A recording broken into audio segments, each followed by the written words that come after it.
On a toujours besoin d'un plus petit que soi. L'expression vient de la fable de La Fontaine, le lion et le rat. Un grand lion coincé sous un filet est sauvé par un petit rat qui, à force de patience et de travail acharné, le libère.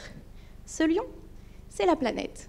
Et le filet, c'est le CO2, le dioxyde de carbone, qui agit comme une couette bien chaude, mais en pleine canicule.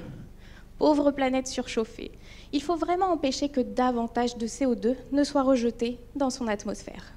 Pour cela, des scientifiques du monde entier ont proposé de capturer les émissions de CO2 directement à la sortie des centrales, avant même qu'elles n'atteignent l'atmosphère. Malin, hein?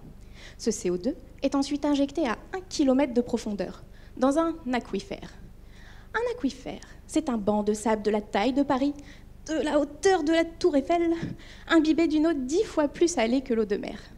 Des réactions chimiques avec le sable et l'eau salée vont transformer un volume de CO2 gazeux équivalent à cette salle en un volume de roche de la taille d'un smartphone.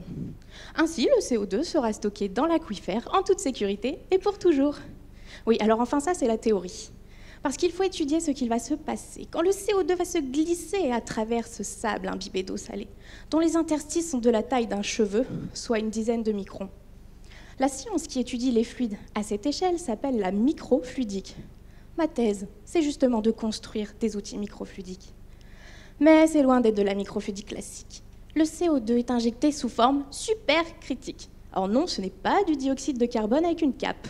C'est quand il atteint la pression et la température critique. À ce moment-là, il devient très dense, mais très peu visqueux.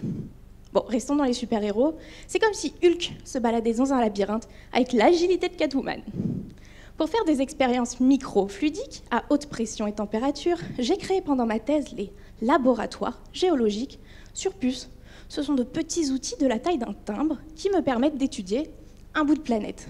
Là-dedans, j'y fais des transformations physiques, des réactions chimiques, je joue avec des fluides de la roche et même des bactéries.